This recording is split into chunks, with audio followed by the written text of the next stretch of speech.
अरे बेटा जरा इधर आओ, आज कुछ नया करके देखते हैं। तुम जरा लड़की की तरह तैयार हो जाओ। देखो आज ना मैं बाजार से ये फ्रॉक लाई हूँ, बड़ी प्यारी है, इसे पहन लो। और हाँ, ड्रेसिंग टेबल के पास मेरी बिंदी रखी है ना, वो भी लगा लेना। फिर थोड़ा सा मेकअप भी कर लेना जैसे मैं करती हूँ। मुझे दिखाओ तो जरा तुम कैसे लगते हो बेटा। हाँ बेटा पहन कर आओ, तुम्हारी माँ सही कह रही है, बड़ा मजा आएगा तुम्हें देखकर। ठीक है पहन लेता हूँ। पुष्कर लड़की की तरह तैयार हो जाता है। आहा, एकदम गुड़िया लग रहा है, गुड़िया। हाय, नजर ना लगे मेरे बेटे को। थु, थु, थु, थु, थु। ये मैं हूँ पुष्कर, और ये है मेरी मम्मी, बगल में खड़े हैं मेरे पापा। वैसे आप लोग ये सब देखकर चौंक गए होंगे ना, लेकिन ऐसा तो मेरे साथ बचपन से ही होता आया है। अब तो मैं 25 साल का हो चुका हूँ। तो चलिए अब मैं आपको बताता हूँ कि आज तक मेरे साथ क्या क्या होता आया है। तो मेरी कहानी शुरू होती है। अरे बहू, जरा जल्दी से ये 2-3 साड़ियां है, प्रेस कर दे। कल मुझे अपनी छोटी बहन के घर जाना है, वहीं 2-3 दिन रुकना भी है। जी माँ जी, अभी कर देती हूँ। वैसे आज ऑफिस की छुट्टी है तो सोचा था थोड़ा आराम कर लूं, लेकिन कोई बात नहीं। अरे बहू, आराम तो बाद में भी हो जाएगा, पहले ये साड़ियां ठीक से प्रेस कर दे। चल। निर्जला साड़ियां उठाकर प्रेस करने बैठ जाती है। मन तो उसका बाहर जाने का है, लेकिन अपनी सास के सामने चुपचाप काम करने लगती है। जल्दी जल्दी हाथ चलाती है और थोड़ी देर में कपड़े प्रेस कर देती है। हो गया माँ जी, लीजिए। अरे बहू, ये क्या प्रेस किया है तूने? देख जरा कितनी सिलवटें रह गई है। तुझे तो प्रेस करना भी नहीं आता ठीक से। अरे शादी को इतने साल हो गए, लेकिन अभी तक घर का कोई काम ढंग से करती क्यों नहीं है तू? अरे माँ जी, आज छुट्टी है, कम से कम आज के दिन तो आप शांत रहिए।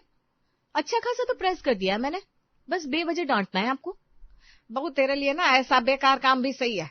कभी किसी काम को सीरियसली लेती क्यों नहीं तू? क्या तेरे लिए ऑफिस का काम ही इम्पोर्टेंट है? घर का काम सही से करने की आदत कब डालेगी तू? इसी बीच दरवाजे की घंटी बजती है। पुष्कर बाहर से लौटता है, हाथ में चीनी का पैकेट लिए हुए। अरे मम्मी, क्या हो रहा है? क्यों डांट रही हो अपनी बहू को? अरे बेटा देख तो जरा, कपड़े प्रेस करने को दिए थे, लेकिन इनमें तो सिलवटें रह गई है। ऐसा काम किस काम का, बोल। अरे तो मैं कर देता हूँ, लाइए। हाँ, तू ही कर दे, तू तो इससे अच्छा प्रेस करता है। पुष्कर साड़ी उठाता है और आराम आराम से प्रेस करने लगता है। थोड़ी देर में हर साड़ी चमकदार और बिल्कुल सीधी होकर तैयार हो जाती है।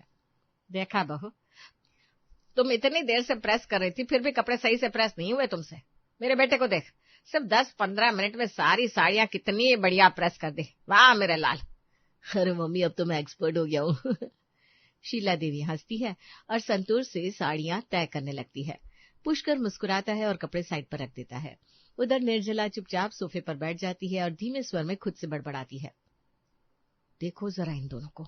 शाम के समय जब निर्जला बाहर जा चुकी थी, देखो तो जरा निर्जला की बनाई हुई रोटियां, आधी जली आधी कच्ची। कम से कम आज छुट्टी थी तो थोड़ा समय लगाकर अच्छी रोटियां बना सकती थी। बेटा ये सब ना जानबूझकर करती है ऐसा, या फिर इसे आता ही नहीं है?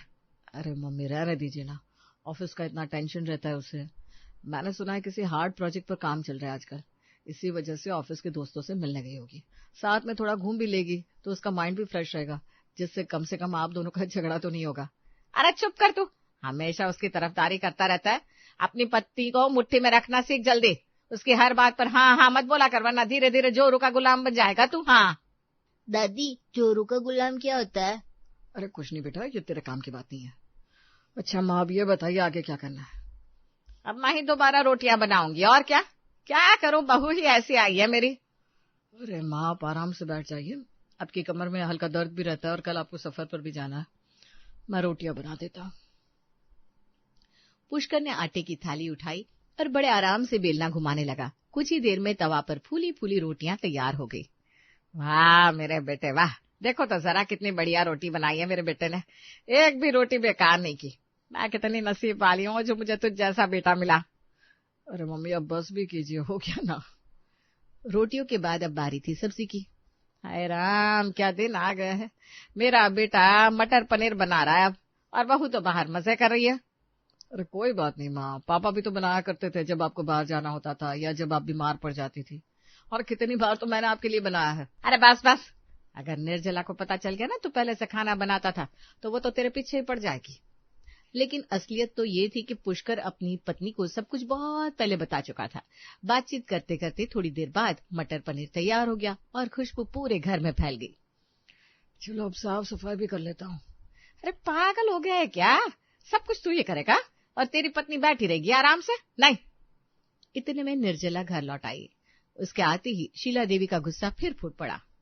देखो तो जरा किचन कितना गंदा रखा है तुमने। गैस का कोना कोना कितना गंदा है। बस आगे आगे हाथ मार दिया, पीछे देखो कितनी गंदगी है। अगर कोई किचन के अंदर आ गया ना तो कसम से बहुत बेइज्जती हो जाएगी हमारी।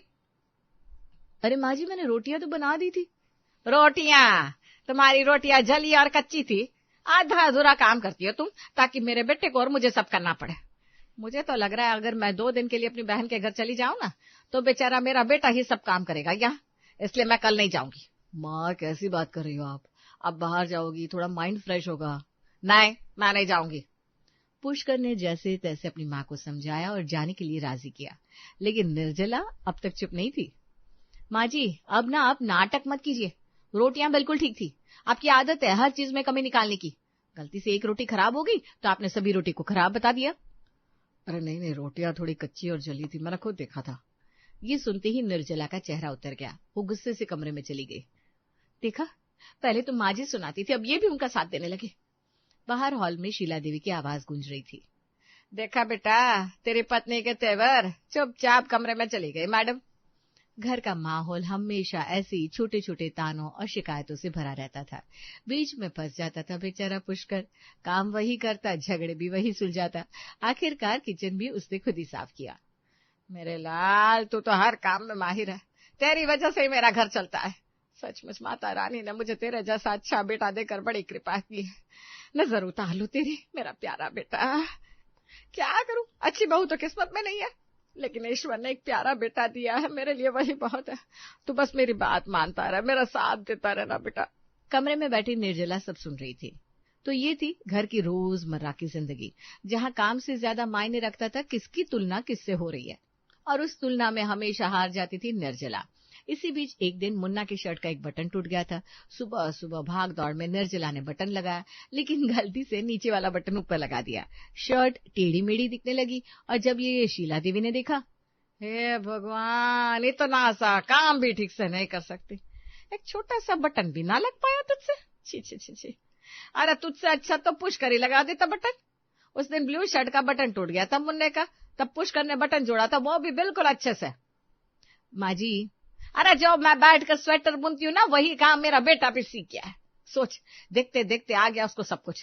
लेकिन तुझसे तो रसोई भी संभाली नहीं जाती। कभी बर्तन गिरा देती है, कभी खाने में नमक ज्यादा कर देती है, कभी मसाला गड़बड़ कर देती है, और किचन, वहां तो तेरा राज चलता है, पूरा गंदा कर देती है। सब्जी और दाल का छौंका ऐसा मारती है कि पूरा दाग ही फैल जाता है दीवार पर। तूने तो मेरी किचन ही बर्बाद कर दी है। और मेरा बेटा बेचारा कितने आराम से सलीके से काम करता है। पिछले हफ्ते ही किचन साफ किया था उसने, लेकिन अब देख फिर से गंदगी फैला दी तूने।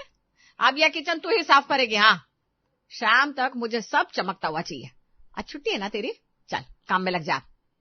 अपनी सासू माँ का वही कंपैरिजन वाला लंबा चौड़ा भाषण सुनने के बाद मजबूरी में निर्जला सफाई करने लगी।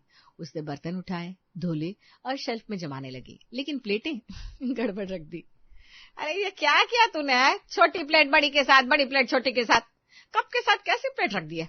कुछ तालमेल ही नहीं है। दया रे दया, तुझे पता भी है तेरी शादी से पहले पुष्कर ये सब संभालता था। किस बर्तन को किसके साथ रखना है उसे सब आता है, पर तुझे तो अकल ही नहीं आई अब तक। मुन्ना इतना बड़ा हो गया है, पर अभी तक तूने कुछ सिखाया नहीं उसे। गजब है भाई, गजब। ऐसे ही दिन गुजरते रहे, ताने उल्हाने तुलना यही सब होता रहा, और निर्जला चुपचाप सुनती रही। फिर एक दिन, अरे बाप रे, डाइनिंग टेबल देखो कितना सामान पड़ा है, कम से कम इसे तो ठीक कर देती बहू। और वो देख तेरे बच्चे की टी शर्ट फिर से फटी है, लेकिन तूने उसे भी नहीं सिला। वाह रे वाह। अच्छा ये सब छोड़, वो पुराने जूतों वाली अलमारी है ना, पूरी खराब हो रही है। मैंने पुष्कर से पेंट मंगवा लिया है, पेंट कोने में रखा है, तू आज इसे पेंट कर दे। ठीक है माँ जी। निर्जला आंगन में गई, पेंटिंग की तैयारी की, लेकिन ब्रश सही नहीं चल रहा था और रंग इधर उधर फैल गया। ऊपर से कोने में रखा डिब्बा भी गिर गया उससे। हे भगवान, तूने तो पूरी गंदगी मचा दी। आंगन के पूरे पत्थर में रंग फैला दिए तूने। अब तो इसे साफ करते करते नानी याद आ जाएगी। हाय, इससे अच्छा तो मैं पुष्कर को ही बोल देती, आज वो अपने दोस्त से मिलने गया है, वरना तुझे ये काम देती नहीं मैं। अब ये पेंटिंग और जमीन भी बर्बाद, इसे साफ करने में घंटों लग जाएंगे। तू काम बनाती है या बिगाड़ती है? सासू माँ, वैसे तो मैं आपसे कई बार बोल चुकी हूँ कि मैं ऑफिस जाती हूँ, वहाँ कितनी टेंशन रहती है, कितना काम होता है, मुझे सब फिनिश करना पड़ता है, डेडलाइंस रहती है। लेकिन आप तो बस ताने मारती रहती है। अरे मेहनत मैं भी करती हूँ, काम मैं भी करती हूँ, ये आपको दिखता नहीं है क्या? अरे कमाता तो मेरा बेटा भी है, दिन भर खून पसीना एक करता है ऑफिस में। जब तू बीमार पड़ती है, जब तू बाहर जाती है, जब तेरा ऑफिस में काम बढ़ जाता है, तब वही तो सारा काम करता है। क्या वो एक इंसान नहीं है?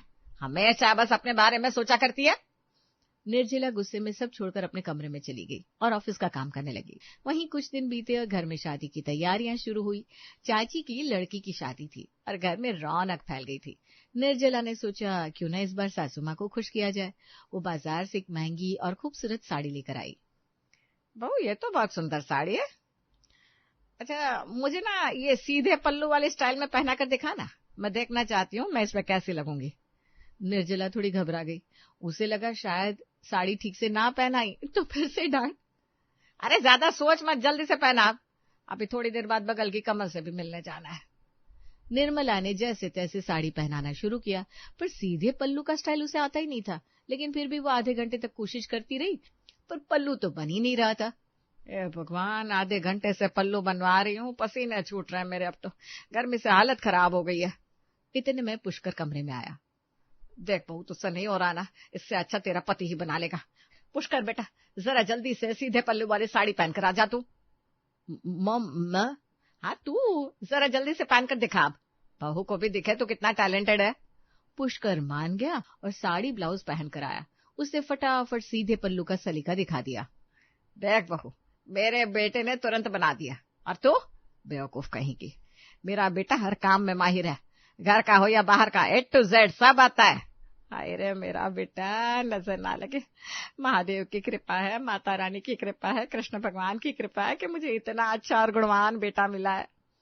शीला देवी नजर उतारने लगी और रोने लगी। पीछे खड़ी निर्जला मुस्कुराती रही। सही कह रही हैं सासू माँ, हमारे पति तो बहुत अच्छे लग रहे हैं। इस काम में भी ये बिल्कुल एक्सपर्ट निकले। अरे मैं क्या बहू बनूंगी, असली बहू तो यही है। अगर ये औरत होती ना माँ जी, तो किसी घर की सबसे बेस्ट बहू बनते। हाँ, प्राउड ऑफ यू पुष्कर। पता नहीं कौन से मोती का दान किया था मैंने। हाय मेरा बेटा लाल। अच्छा आइए, मैं आपकी फोटो खींच लेती हूँ। बस अपनी नॉलेज के लिए रखूंगी, ताकि मुझे अगली बार समझ में आ जाए कि सीधे पल्लू कैसे बनाते हैं। हाँ हाँ, खींच ले खींच ले, देख देख कर तू भी सीखेगी। दूसरी ओर निर्जला टेढ़ा मेढ़ा मुंह बनाकर पीछे से अपने पति को चिढ़ाती है। वो इशारों इशारों में पुष्कर का मजाक उड़ाती रही और शीला देवी को कुछ पता भी नहीं चला। थोड़ी देर बाद जब निर्जला अपने कमरे में चली गई, पुष्कर उसके पीछे आया। देखो ना तुम भी निर्जला, माँ भी ना पता नहीं क्या क्या करवाती है मुझसे। अरे रहने दीजिए आप, आपको तो ऐसी ही माँ मिलनी चाहिए थी। वैसे भी वो आपकी इतनी तारीफ करती है तो आपको तकलीफ क्यों हो रही है? आप तो बहुत अच्छी पत्नी भी बन सकते हो। अरे निर्जला, ऐसे तो मत बोलो। अगले दिन कपड़े प्रेस करने थे। अजी ओ बहुरानी, हमारे घर की नई बहुरानी। ये क्या बोले जा रही हो निर्जला? क्यों? आपकी माँ तो हर समय कहती रहती है आप हर काम में माहिर हैं, आप बटन सी लेते हैं, स्वेटर बुन लेते हैं, किचन साफ रखते हैं, घर के कोने कोने को चमका देते हैं, यहाँ तक कि पुराने सामान को पेंट भी कर देते हैं। आपको तो सब कुछ आता है भाई, तो चलिए ना ये कपड़े भी प्रेस कर दीजिए प्लीज। अरे निर्जला, तुम भी ना बस मजाक बनाती रहती हो। नहीं सच में, अगर आप सच में औरत होते तो आप दुनिया की सबसे अच्छी बहू बनते। आपकी सास तो खुशी से झूम जाती, आपके पति तो खुशी में पागल होकर नाचने लगते। तभी कमरे में शीला देवी आई। बहू चुप हो गई। बेटा आज तू चाय बना दे, बहू की चाय बहुत फीकी लगती है। तेरी बनाई चाय पीकर ना कलेजे को ठंडक मिलती है, जरा जल्दी से बना ला बेटा। फॉर मी प्लीज, मेरे लिए भी बना देना। निर्जला ने आंखों आंखों में पुष्कर का मजाक उड़ाया। पुष्कर गुस्से में चिढ़ गया और चाय बनाने चला गया। उसे बहुत अच्छे से चाय छानी और ट्रे में लेकर आया। देख बहू, मेरे बेटे की बनाई चाय और उसका काम करने का तरीका, एक बूंद नहीं गिरी, बर्तन एकदम साफ सुथरे हैं, कितना क्लीन रखता है मेरा बेटा। और एक तू है जिसे न चाय छाननी आती है न बनानी। ए भगवान, कहाँ फंस गई मैं। अरे माँ, हो गया अब। धीरे धीरे शादी का दिन आ ही जाता है। घर में हलचल मची रहती है। सुनिए ना, मुझे थोड़ा सा मेकअप करना है, टाइम लग जाएगा। उसके बाद कपड़े भी पहनने हैं। प्लीज मेरी ये चूड़ियां जरा सेट कर दीजिए ना। देखिए ये पिक्चर में जैसा दिख रहा है ना, बिल्कुल वैसा ही। वैसे भी आप तो इन सब चीजों में एक्सपर्ट है ना। नहीं, मैं नहीं करूंगा। मुझे बाल धोने बहुत गंदे लग रहे हैं। अरे इतना सही तो करना है, आपको कौन सा घंटों बैठकर मेहनत करनी है, बस 2-3 मिनट का काम है। अरे मैंने कहा ना अभी टाइम नहीं है। तभी शीला देवी अंदर आती है। अरे बेटा कर देना, अपनी पत्नी को अपना टैलेंट दिखा दे। एक बहू को क्या क्या काम आने चाहिए ये भी तो समझे। छोटे से बड़ा काम तुझे सब आता है, लेकिन देख ये कंगन भी सेट नहीं कर पा रही है। बताओ कैसी है तेरी पत्नी? हाँ माँ जी, वही तो समझाने की कोशिश कर रही हूँ मैंने। मेरे पति हर काम में एक्सपर्ट है, घर का काम हो या बर्तन धोना, चाय छानना, सब बढ़िया से करते हैं। तो ये चूड़िया और कंगन सेट करना तो इनके बाएं हाथ का काम है। चुपचाप देखती रहे मेरे बेटे को। नहीं मामा, ये सब नहीं करूंगा। अरे पागल हो गया है क्या? जल्दी कर, बारात निकलने वाली है बस। आखिर में पुष्कर को मजबूरी में अपनी पत्नी की चूड़ियां सेट करनी पड़ती है, लेकिन अब उसके मन में चिड़चिड़ापन भरने लगता है। इसके कुछ दिन बाद, देख बेटा, तेरी पत्नी छोले भटूरे बना रही थी। अरे छोले में इतना मसाला डाल दिया, सारे छोले बर्बाद कर दिए इसने। और ये पूरी देख तेल में तैर रही है और फूली भी नहीं। हे भगवान, जरा तू बना दे, मुझे पता है तू बेस्ट बनाएगा, और इसे भी सिखा दे इस पागल को। माँ जी मैंने कोशिश तो की थी, लेकिन कभी कभी हो जाती है गलती। बस यही बहाने बनाना आता है, कुछ भी सही से होता नहीं तुझसे। अब पानी सिर से ऊपर जा चुका था। पुष्कर मन ही मन सोचता है, अगर अभी कुछ नहीं किया तो हालात कभी नहीं बदलेंगे। इसके अगले दिन, ठीक है मम्मी, आज मैं ही रोटी और सब्जी बना देता हूँ, आप दोनों बैठिए। पुष्कर जानबूझकर कच्ची सब्जी बना देता है और रोटी इतनी जला देता है कि खाने लायक ही ना रहे। पुष्कर अपनी माँ को कच्ची सब्जी के साथ जली हुई रोटी परोस देता है। अरे बेटा, ये क्या हो गया तुझे आज है? कच्ची सब्जी के साथ जली हुई रोटी? अरे तुझे भी निर्जला का रोग लग गया क्या? ये कैसी सब्जी बनाई है कच्ची कच्ची? और रोटी तो देख एकदम जली हुई है, ये कैसे खाऊंगी? मेरे पेट में गड़बड़ हो जाएगी बेटा। देखा माँ जी, गलती तो किसी से भी हो सकती है, हर बार मेरी ही गलती गिनाती रहती हो आप। ऐसा करो माँ, अब मैं खाना बनाने पर ज्यादा ध्यान नहीं दे पाऊंगा। ऑफिस में बहुत बड़ा प्रोजेक्ट आया है, मेहनत करनी होगी और देर भी हो सकती है आने में। पुष्कर का फोन बजता है और वो तुरंत निकल जाता है। बेचारी शीला देवी को मजबूरी में कच्ची सब्जी के साथ जली हुई रोटी खानी पड़ती है। तुमने बिल्कुल सही किया। ऐसा कुछ नहीं है, बस मैं अपनी मम्मी को सबक सिखाना चाहता हूँ। कई दिन इसी तरह बीत जाते हैं। जब भी पुष्कर को खाना बनाना पड़ता, वो कच्ची सब्जी के साथ जली हुई रोटी या अधपकी पूरी बनाकर अपनी माँ को खिला देता, जिससे धीरे धीरे माहौल बदलने लगता है। हे भगवान, बहू आज खाना तू ही बना दे, तेरी हाथ की सब्जी और रोटी खा लूंगी। जली हुई रोटी और कच्ची सब्जी से तो अच्छा ही है। चलो, मेरा मिशन कामयाब हुआ। इस तरह पुष्कर ने अपनी माँ को समझाने का रास्ता निकाल ही लिया।